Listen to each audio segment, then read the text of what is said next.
so many caregivers, the hardest part isn't just the long days or the constant worry, it's actually the money decisions. Do you dip into savings to cover home care? How do you stretch a fixed income for both your needs and theirs? And what happens to your own future when every dollar feels like it has to do double duty? Today, we're talking about the financial side of caregiving, the part that no one prepares you for, but every caregiver has to face. Jennifer Lee is the founder of Modern Wealth, a Sarasota-based financial firm with a focus on helping individuals experiencing transition. Originally from Maryland, Jennifer brings almost 30 years of experience and expertise into financial services. She provides a fresh perspective on the financial planning process by digging deep to understand what drives clients. And at Modern Wealth, they build long-lasting relationships. As part of their process, they encourage clients to communicate their values to the most important people of their lives by writing a family love letter. This led her to write Squeeze the Juice, Live with Purpose, Then Leave a Legacy. Jennifer, thank you so much. Welcome to Care Lab. Thanks so much for having me. It's just a natural progression, really, because life happens. I've been in the industry going on 29 years. So I've had clients who are accumulating assets and then now, in their 50s and they're the sandwich generation, right? They're dealing with their parents and caregiving and mental capacity. And so, we have to get involved as advisors to make sure that they have the proper documents so we can communicate with kids. It just ends up being that we're a natural communication space, with caregivers because people are aging. Can you talk to us a little bit, since it sounds like you've had your clients for a long time? You add new ones, I'm sure, but some of them you've had with you for a long time. Yeah. How does their past kind of impact the way they're thinking about now and their money management, as well as like the future of being the sandwich generation and dealing with their parents' finances? Oh, it's tough. I mean, I'll tell you, probably in a very positive light, one of the most important outcomes from the frustrations of dealing and the anxieties dealing with your parents is now they want to get their ducks in a row, right? They want to make sure their children aren't going through the same things. They want to make sure that if there's a trust, that they don't name one child as the trustee because that can create discord. So they might think about naming a corporate trustee or, they're just thinking through things that they didn't really want to do before. As advisors, we bring it up all the time, at least once a year. So we can check a box and say, hey, we talked to you about this. We really need to be thinking about these things. And, I find that when people are doing the caregiving on that older side, they're dealing with long-term care issues, mental capacity issues. Where are we going to run out of money? And if you don't run out of money, how are you distributing those assets and how efficient is it from a tax perspective? So there's a lot of planning involved. I think that's really interesting that you bring up the fact that people have really learned so much about caring for their parents, that they're trying to organize their own financial situation so that their kids don't necessarily have the same sorts of struggles that they've had.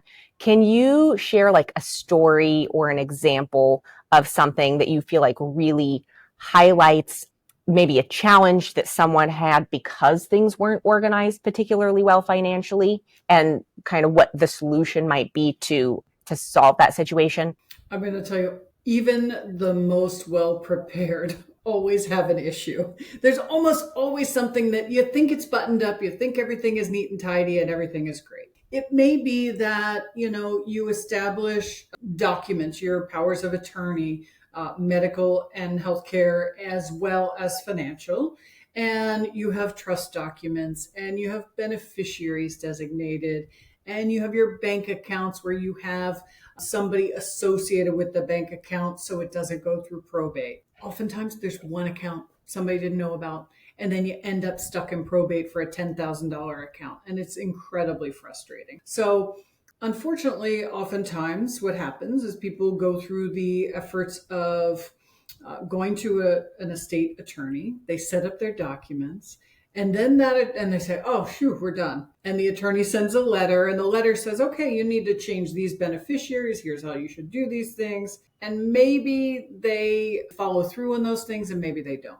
The most important part from my perspective as an advisor is I need that letter along with your copies of your documents, right? So I can help you facilitate those changes. That's what your advisor is supposed to be doing, but we can't do it unless we get that document.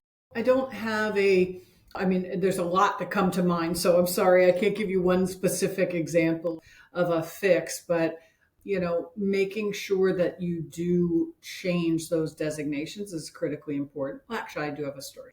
One just popped into my head. I have a client who has been divorced for many, many years, remarried happily, has 2 grown adult children, and her ex-husband passed away. She was the beneficiary on his IRAs. Okay. Clearly, in her mind, that money should go to the 2 children, the sons. Well, she's not a spouse. You can't just change the IRA beneficiary to somebody else. You have to now take that money, and the law is you have to distribute that in 10 years. So now she has to pay tax on it at her tax rate and then give her kids what's left over. It's highly, highly, highly inefficient and wasteful. And it's really a simple fix. And a lot of times it does happen where, people forget when they get divorced that they're going to, that they need to change the beneficiaries. Many times they remember, but sometimes they don't. So it's definitely not a set it and forget it kind of situation. And so, okay, I will do me a favor, and I want to know, like, from start to end in the best case scenario. So you can use me as an example if you want. I'm 41. I know that I need to do these things. I come to you and I say, okay, what should I do right now, in some years, and in the future, in order to have what I hope is a good outcome? Because everything always changes, but just like what in your ideal situation would be like our pathway. Okay, so we're talking about not just your legal documents, but your assets. Everything that you think it needs to be paid attention to. And I know you don't want to have to go through like the specific details, but if you could just talk about it like in chunks, like you need to consider this, you need to pay attention to this, like how should somebody think about planning through this? Mm-hmm. Yeah, that's an excellent question. And it's a big one. So if I'm going in a direction, you want me to go in a different direction, just let me know. You're in your 40s. Are you married and have kids? I'm married and have kids, yes. Okay. So you're married and have kids. God forbid something happened to you or your spouse. You want to make sure there's guardianship provisions. Who's going to take care of your kids? Okay. So it's not just a legal document and a will that says, oh, I named my sister or I named my parents. You want to put those in order. And I like to add to that a love letter that talks about why you're choosing this person and what you hope for your children. What you hope for their education, what you hope for their marriage, what you hope for them in life, their contributions to society, their values. You're imparting your wisdom and your essence, right, to those people that you love that may be left behind. And you probably are writing that to your spouse too, because let's face it, if this were the last conversation you had with your husband, there's probably a lot of things he needs to know, right? Not just where are my passwords, but, what is the kid's favorite, band that they like to listen to, or what is their favorite toy, depending on the age and all those kind of things. It's also what your hopes and expectations are for those kids. So there's a very personal component to, hey, God forbid something happened, here's who I want to make sure takes care of my kids. So guardianships are super important. Young families, if you haven't yet educated your kids, paid off your mortgage, accumulated your retirement funds, which most of us in our 40s haven't done. We're in the process. You might want to have some life insurance. So you make sure that, God forbid something happened, boom, there's a cash injection that takes care of your families and the unmet needs just yet. As far as you grow, right, your financial picture may get more complex. So depending on the complexity, you may need to revisit a conversation with an attorney. Maybe you just did a will. And understand, I'm a financial advisor. I'm not an attorney. I just happen to deal with this stuff because we have to get these items from our clients. And so we have to encourage them to go meet with attorneys. So oftentimes as you progress, now you're in your 50s, now your kids are grown, that's taken care of. Now you're in what I call crunch time. You're really making the best money of your life.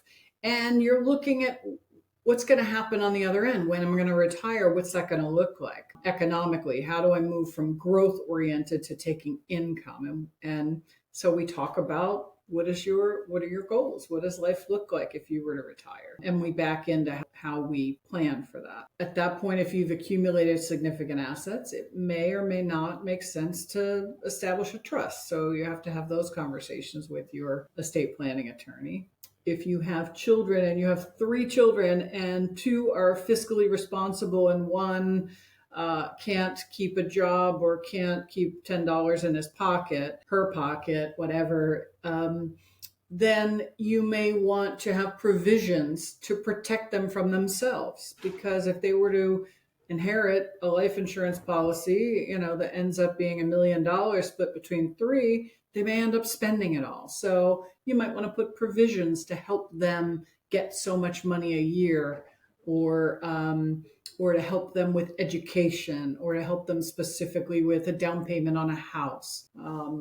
There's so much in this arena.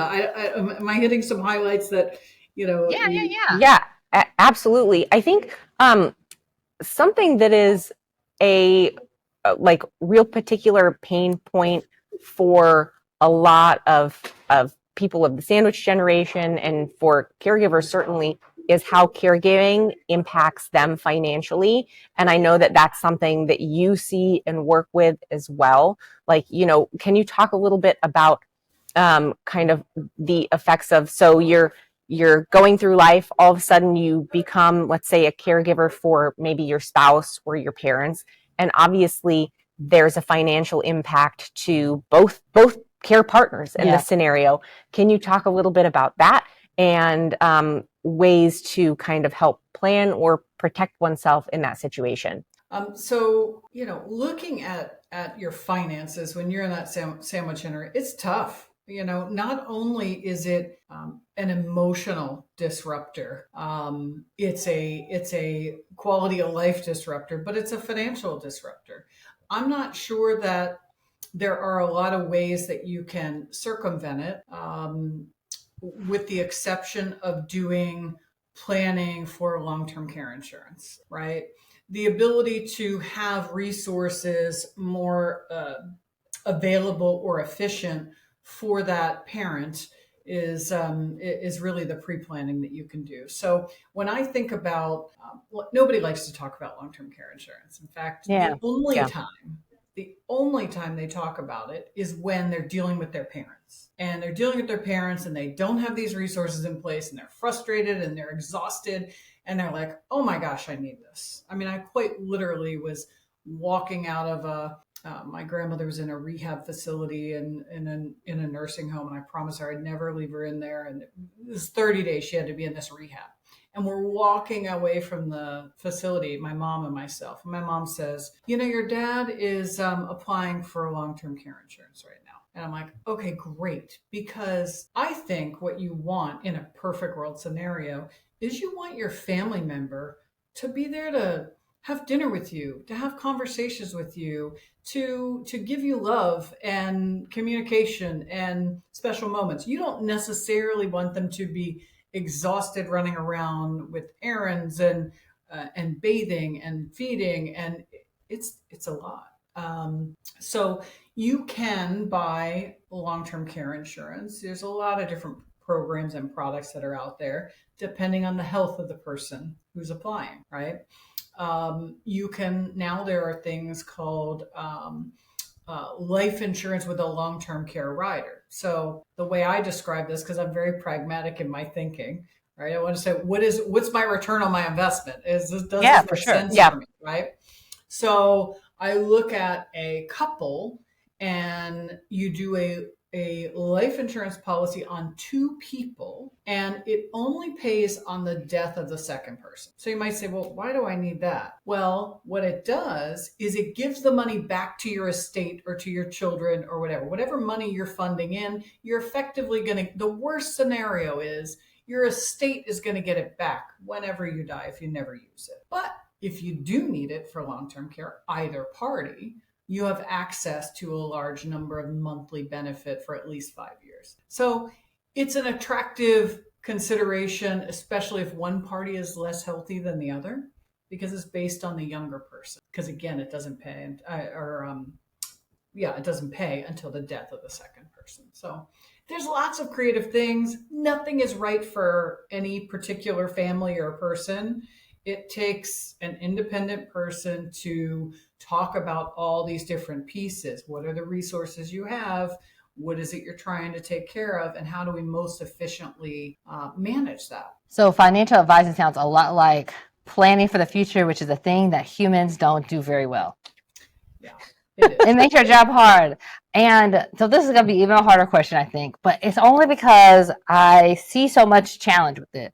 So like in our best case scenario, because you laid it out for us, we do these things early and we have a good outcome at the end. What happens if I'm caring for a parent and those things haven't been done? Do I have any level of ability to think through, like, here's a couple of ways that you can make things a little bit easier and they're struggling right now? Like, I know it probably is very specific to each individual person, but like if there was maybe just one thing that you could give to a family caregiver right now who's already providing care to a loved one, what would be like one thing that you would be like, this is just one thing that could be useful or beneficial? Yeah. Well, you make a really valid point, and I like to say that financial planning is important. It's not urgent, right? There's no deadline. There's no tax filing date. Like you have to file your taxes by, X date.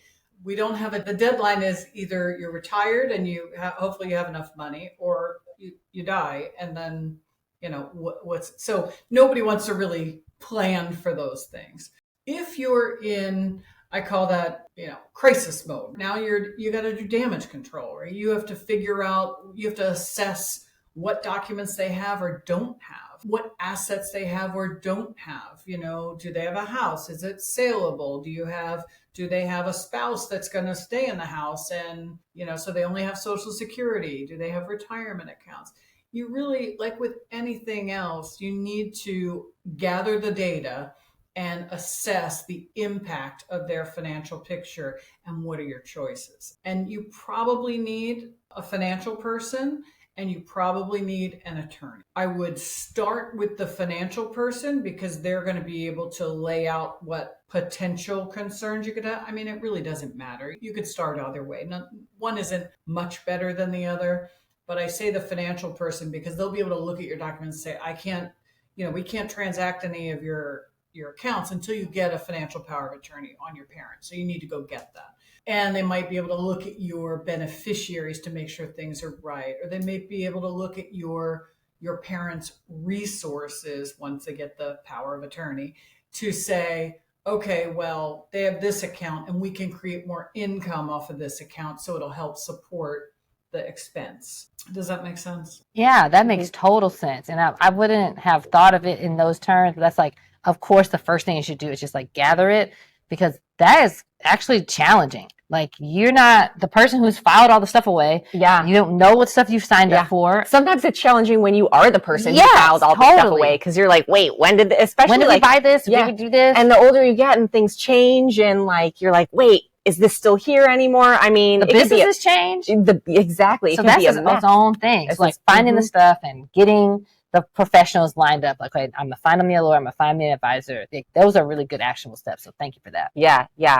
And then, of course, like, that really is probably the hardest part. And then once you're working with those people, then you can get to a place where you're feeling so much better. I'm sure. I think so often the barrier to doing the thing that we need to do is taking that first step, because it feels like so much work. Like it feels overwhelming. Like we can't possibly do one more thing. But on the other hand, you always have, like, you've got this thing hanging over your head the whole time until you do it, right? Yeah. Until you take the step. And then after you do that work, or you call that professional and then you have a plan, it's like, okay, you can take some steps. You can take some steps. You can breathe a little bit, and you've got one less thing hanging over your head. So worth it in the end, right? I really think it will. We work a lot with people in transition. So loss of spouse, going through divorce, big changes. And one of my most heartening moments is when after we've had a meeting, at the end of the meeting, the person goes, oh, I feel so much better, right? Like you're unburdening yourself. And I'm going, okay, yeah, boom, boom, boom, boom, boom. All right, here's what we're going to do. And here's your options. And do you want to do this or you want to do that? And they're like, okay, now I have a strategy. I say, okay, I need these 3 things from you. And here's what you're going to do. And here's how it's going to help you. I know it sounds like a lot, but it's just natural for me, right? You're the caregiver. You're the divorcee. You're the widow. Your executive function is not at its best. And you're human.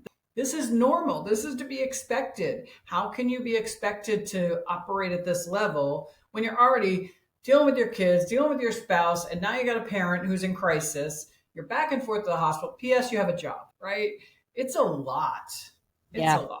So lean on people who can, lend some direction and expertise. Certainly lean on your friends and your family that can, help you with the emotional support side of the difficulties. But make sure you get your ducks in a row and lean on professionals. Well, I think that's probably a pretty good plot. I think that ties a bow on it, I think. It sure does. I have 2 more questions before we wrap up. Untie my bow. That's fine. No, the bow will stay tied. I promise. The first question is, I want to know what your favorite thing is about your job, like the moment about your job that like lights you up and says like, yes, this is why I've wanted to do this for so long. Ooh. And then the second thing that I want to know is, would you please share with our audience where people can find more from you? How can they connect with you? Sure. Great. Thank you for those questions. So I think hopefully you can see that I love what I do. Like it's not work for me. It's fun. I have nerd alert moments all the time. I did one yesterday.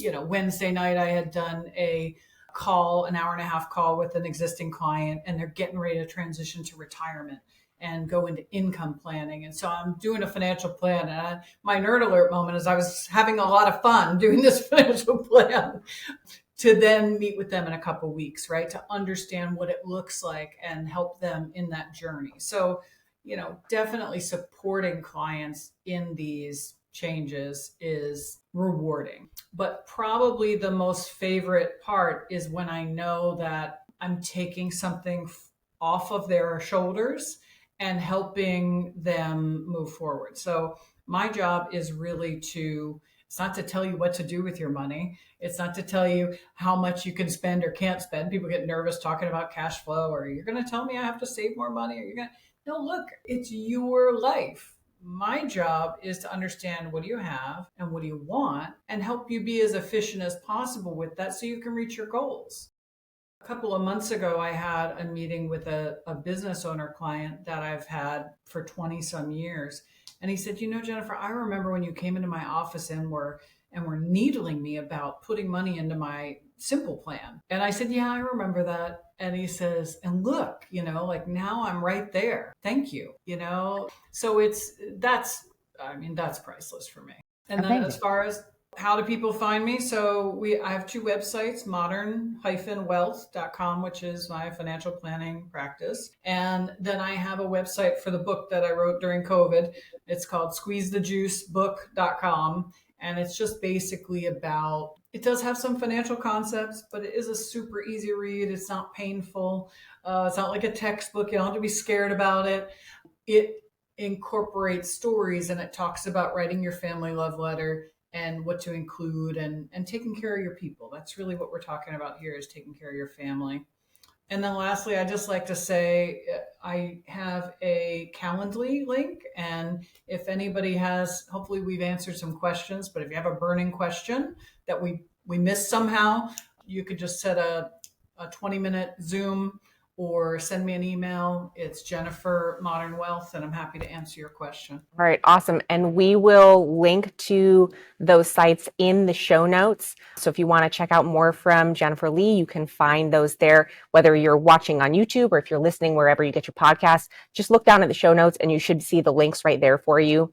Dear listener/viewer, if you made it to the end of this episode, thank you so much for watching and listening to this episode of Care Lab. If you enjoyed it, please make sure to take a second, like, subscribe, follow. But most importantly, if you can leave a review, leave a comment, that would be the most helpful thing that you could do to help us reach more listeners who would benefit from this content. Until next time, we'll see you right back here on Care Lab. Bye. Bye.